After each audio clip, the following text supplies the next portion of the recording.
Imagine being suspended 10,000 feet above the Pacific, the fuel needle hovering near empty, and the only piece of land for 1,000 miles is a strip of sand no bigger than a runway. This was the reality for Amelia Earhart and Fred Noonan on July 2, 1937. Most people know she disappeared, but few know about the ghost signals, the desperate radio calls that continued for days after she supposedly crashed. Today, we're going beyond the textbook story to look at the forensic evidence that might finally solve the greatest disappearance in history. Amelia wasn't just flying, she was making a statement. This was her world flight. By the time they reached New Guinea, both Earhart and Noonan were exhausted. The flight to Howland Island was the most dangerous leg, 2,556 miles of open water. To find it, they relied on celestial navigation, looking at the stars. But the weather was overcast, they were flying blind, and there was a fatal flaw. The Itasca, the Coast Guard ship waiting to guide them, was transmitting on one frequency, while Amelia was listening on another. They could hear her, but she couldn't hear them. They were screaming into the void. For years, the crash and sink theory was king. But in 1940, a British officer on the remote island of Nikumaroro found something chilling: a human skull, a woman's shoe, and a sextant box. At the time, a doctor ruled the bones belonged to a male. Case closed, right? Not quite. In 2018, a modern forensic study used the original measurements and compared them to Amelia's photos.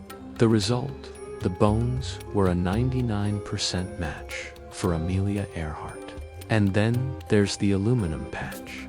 Researchers found a piece of metal on the island that matches a specific repair made to Amelia's plane in Miami. If she landed there, she didn't die in a crash. She died as a castaway. This is the part that haunts historians.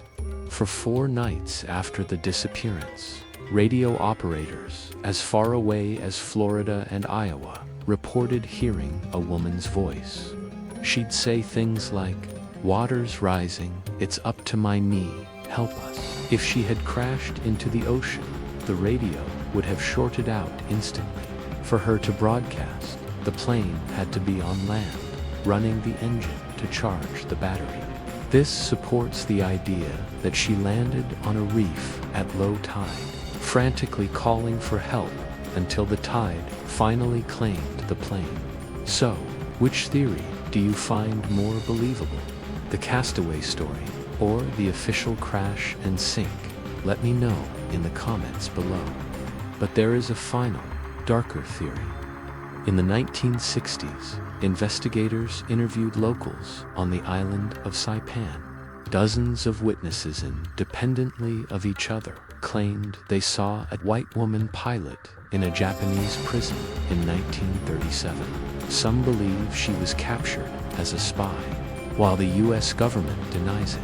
A photo discovered in the National Archives in 2017 allegedly shows a woman resembling Amelia on a dock in the Marshall Islands. Is it her, or just a trick of the light and history?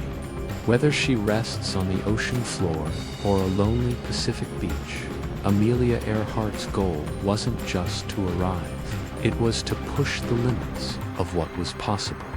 In her last letter to her husband, she wrote, "Please know, I am quite aware of the hazards. I want to do it because I want to do it." Perhaps the mystery is exactly how she would have wanted it, forever flying just beyond our reach. Thanks for watching.